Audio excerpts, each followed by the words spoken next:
Hey guys and welcome back to my channel, जहां आपको मिलता है सिर्फ और सिर्फ एंटरटेनमेंट। और आज मैं आपके साथ एवेंजर्स 1 मिलियन का एपिसोड 12 शेयर करने वाला हूं।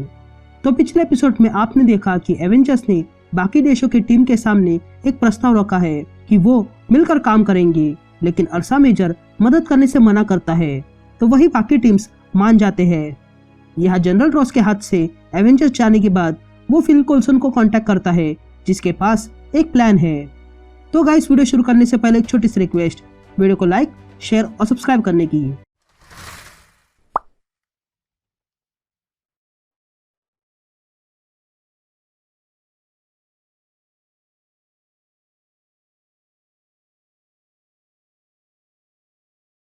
तो हमारी कहानी की शुरुआत में हम एवेंजर्स माउंटेन देखते हैं, जहां पर ब्लैक पैंथर जार्विस को ले आता है।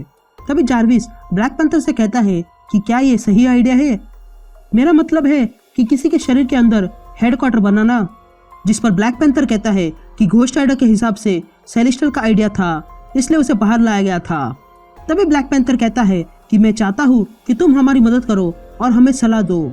जिस पर जार्विस पूछता है कि कौन सी सलाह चाहिए, जिस पर ब्लैक पैंथर कहता है कि इतने सालों से तुम स्टार्क को सपोर्ट कर रहे हो और इसीलिए मैं चाहता हूँ कि अब तुम हमें सपोर्ट करो।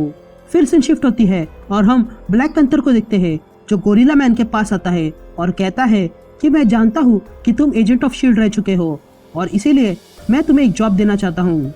ये सुनते ही गोरिल्ला मैन कहता है कि अब से मैं भी एवेंजर हूँ, लेकिन ब्लैक पैंथर कहता है कि बात एवेंजर्स की नहीं है। जिस पर गोरिल्ला मैन ब्लैक पैंथर से पूछता है कि अगर मैं एवेंजर्स नहीं हूँ तो तुम मुझसे क्या करवाना चाहते हो? उसके बाद हम शील्ड हेलिकैरियर देखते हैं, जिसमें वकांडा टेक लगाया गया था। तभी ब्लैक पैंथर किसी से कहता है कि तुम्हारा स्वागत है एक ऐसी दुनिया में जहां शील्ड नहीं है। जिस पर वो शख्स कहता है कि मैं उन्हें मिस करती हूँ, लेकिन अगर तुम फिर से शील्ड बनाना चाहते हो तो मुझे कोई इंटरेस्ट नहीं है। जिस पर ब्लैक पैंथर कहता है कि हेलिकैरियर सिर्फ ध्यान भटकाने के लिए है, मेरा प्लान तो कुछ और है। तभी हम देखते हैं कि वो औरत कोई और नहीं, वॉस्प है, जो ब्लैक पैंथर से कहती है कि उसे यहाँ बुलाने का कारण क्या है। फिर हम वकांडा में ब्लैक पैंथर को देखते हैं, जो ओकॉय को अपनी टीम के मेंबर्स दिखाता है। तभी ओकॉय टचाला से पूछती है कि तुम एक नई टीम बना रहे हो? जिस पर ब्लैक पैंथर कहता है कि मैं कोई नई टीम नहीं बना रहा हूँ, वैसे भी नई बनी हुई एवेंजर्स बहुत पावरफुल है। तभी आगे टचाला कहता है कि मैं एवेंजर्स के लिए ग्राउंड क्रू तैयार कर रहा हूँ और एक ऐसे एजेंट ढूंढ रहा हूँ जो चोरी छुपे काम कर सकते हैं, और इन सब का ध्यान तुम्हें रखना होगा ओकॉय। फिर कहानी प्रेजेंट टाइम में आती है, जहाँ पर डायरेक्टर ओकॉय किसी से कहती है कि हम यहाँ आ चुके हैं। जिस पर वो शख्स कहता है कि हम समुंदर के बीच में हैं। जिस पर ओकॉय कहती है कि तुम्हारा मिशन समुंदर के नीचे है। तभी आगे ओकॉय कहती है कि समुंदर के अंदर नेमर की एटलांटिस है और तुम्हें याद रखना है कि तुम किसी के नजर में आने नहीं चाहिए। लेकिन तभी वो शख्स अपना चाकू उठाता है और कहता है कि मुझे जो चाहिए था वो मिल चुका है। और यह कहते ही वो शख्स समुंदर के अंदर कूद जाता है, और वो शख्स कोई और नहीं बल्कि कजार था, जो कि लॉर्ड ऑफ सैवेज लैंड है। यहाँ एवेंजर्स माउंटेन में टेलीपोर्टेशन चैम्बर एक्टिवेट हो जाता है, जिसे देखकर गोरिल्ला मैन अपनी गन उठाता है और शूट करने के लिए तैयार हो जाता है। लेकिन तभी ब्लैक पैंथर आता है और उस गोरिल्ला मैन से कहता है कि यहाँ इस मेहमान को मैंने बुलाया है। तभी हम देखते हैं कि ब्लैक पैंथर ने वहाँ पर ब्रो नाम के एक म्यूटेंट को बुलाया था, क्योंकि टोनी स्टार्क और किटी प्राइड ने उसे रिकमेंड किया था, क्योंकि वो स्मार्टेस्ट बीइंग है। यहाँ दूसरी तरफ वॉस प्लेन तेजी से चला रही थी। तभी वो कहती है कि मुझे बैकअप चाहिए और कहाँ है ब्लास्टेड एवेंजर्स? जिस पर ब्रो कहता है कि एवेंजर्स अभी अवेलेबल नहीं है, क्या तुम कोई मैसेज देना चाहती हो? जिस पर वॉस कहती है कि मैं कहना चाहती हूँ कि मैं मरने वाली हूँ और मेरे साथ ये एसिड भी। तभी ब्रो कहता है कि यहाँ स्पेस में बहुत से वैम्पायर आ चुके हैं और हम कुछ नहीं कर पा रहे हैं। तभी हम देखते हैं कि वॉस के प्लेन पर वैम्पायर्स फैल चुके थे। तभी प्लेन के अंदर मॉर्बियस द लिविंग वैम्पायर आ जाता है और वॉस से कहता है कि मुझे लगा था कि तुम लोग मुझे प्रोटेक्ट करोगे, लेकिन तुम्हारी हालत तो खराब है। जिस पर वॉस मॉर्बियस से कहती है कि अपना मुंह बंद रखो, मैं जानबूझकर यहाँ प्लेन घुमा रही हूँ। अगर मैं चाहूँ तो सन के पास भी ले जा सकती हूँ, लेकिन फिर तुम मारे जाओगे और हमें तुम जिंदा चाहिए। जिस पर मॉर्बियस कहता है कि मैं वैम्पायर हूँ जो साइंस के कारण बना हूँ और मैं इन वैम्पायर्स की तरह नहीं हूँ। तभी ब्रो कांटेक्ट करता है और कहता है कि अपने प्लेन में ये कोऑर्डिनेट सेट कर दो। तभी वॉस्प ब्रो से कहती है कि वो थोड़ी देर के लिए प्लेन को कंट्रोल करे, और ये कहते ही वॉस्प उन वैम्पायर पर अटैक कर देती है। लेकिन तभी ब्रो कहता है कि इसकी जरूरत नहीं है क्योंकि मैं वहां पर किसी को भेज रहा हूँ। जिस पर वॉस्प पूछती है कि कौन आ रहा है। तभी हम देखते हैं कि वहां पर जॉन जेमसन यानी कि मैन वुल्फ आ चुका था और वो सारे वैम्पायर्स को मारने लगता है। फिर सीन शिफ्ट होती है और हम ओल्ड एस्गार्ड देखते हैं जहां पर ब्लैक पैंथर ओडिन से मिलने आता है। तभी ब्लैक पैंथर कहता है कि वॉस्प मॉर्बियस को बचाकर ला रही है। जिस पर ओडिन पूछता है कि ड्रैकुला मॉर्बियस के पीछे क्यों लगा है। जिस पर ब्लैक पैंथर कहता है कि मॉर्बियस को पता नहीं है कि ड्रैकुला उसके पीछे क्यों है, लेकिन वो साइंस से बना हुआ वैम्पायर है इसलिए उसे चाहिए होगा।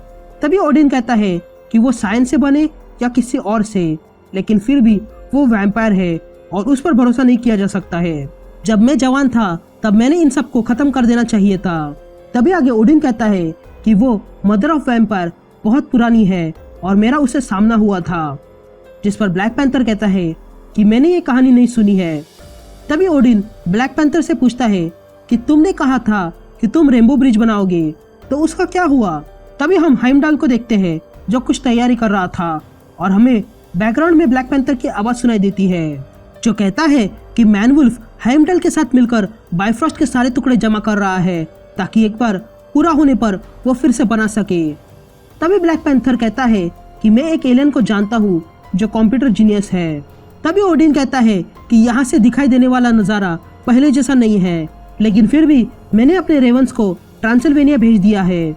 लेकिन सुनने में ये आया है कि अंधेरे से एक चैलेंजर बाहर आया है ड्रैकुला के थ्रोन के लिए और उसे शैडो कर्नल कहते हैं और वो अपनी पूरी आर्मी बना रहा है और ड्रैकुला भी उसे ढूंढ रहा था। जब उसे मॉर्बियस के बारे में पता चला, मुझे लगता है कि वैम्पायर में सिविल वॉर होने वाला है और ये हर सेंचुरी में होता है। हर एक राजा को अपनी शुरुआत और अंत देखना पड़ता है। जिस पर ब्लैक पैंथर कहता है कि तुम और भी ऐसी लड़ाई देखने वाले हो, लेकिन तब तक चुप रहना। तभी ओडिन ब्लैक पैंथर से कहता है कि वैम्पायर से लड़ते हुए मरना मत क्योंकि तुम एक अच्छे राजा हो। यह सुनते ही ब्लैक पैंथर वहां से चला जाता है। फिर हम कुछ और एजेंट्स ऑफ वकांडा को देखते हैं जो है American eagle, doctor nemesis, fat cobra और एजेंट सोलोमन। यहाँ ब्रो ओकाई से कहता है कि आपकी मीटिंग है मॉकिंगबर्ड के साथ 2 बजे, फिर शैंग-ची के साथ 2:30 बजे और एंटमैन के साथ 3 बजे। और रही बात वैल्कायरी की, तो उसने इंटरव्यू देने से मना किया है और मून नाइट ने भी मना किया है। लेकिन तभी वहां पर बदबू आने लगती है और तब ओकाई देखती है कि कजार ने वहां पर एक सी मॉन्स्टर लाया था। फिर हम एवेंजर्स की मीटिंग देखते हैं जहां पर ब्लैक पैंथर टीम से कहता है कि नेमर फिलहाल कुछ बड़ा नहीं कर रहा है, लेकिन हमें फिर भी उस पर नजर रखनी होगी। जिस पर कैप्टन अमेरिका पूछता है कि तुम्हें इतनी जानकारी कैसे मिली। जिस पर ब्लैक पैंथर कहता है कि उसके एजेंट्स ने बताया उसे, लेकिन एक और इन्फॉर्मेशन है जो तुम सबको जाननी होगी और वो ट्रांसिल्वेनिया से है। हमें लगता है कि वैम्पायर्स के बीच सिविल वॉर होने वाला है। लेकिन तभी वहां पर ब्लेड आ जाता है और कहता है कि मैं हूँ ब्लेड और मैं एक एवेंजर हूँ और ये कहना चाहता हूँ कि हमें बहुत से वैम्पायर को मारना है।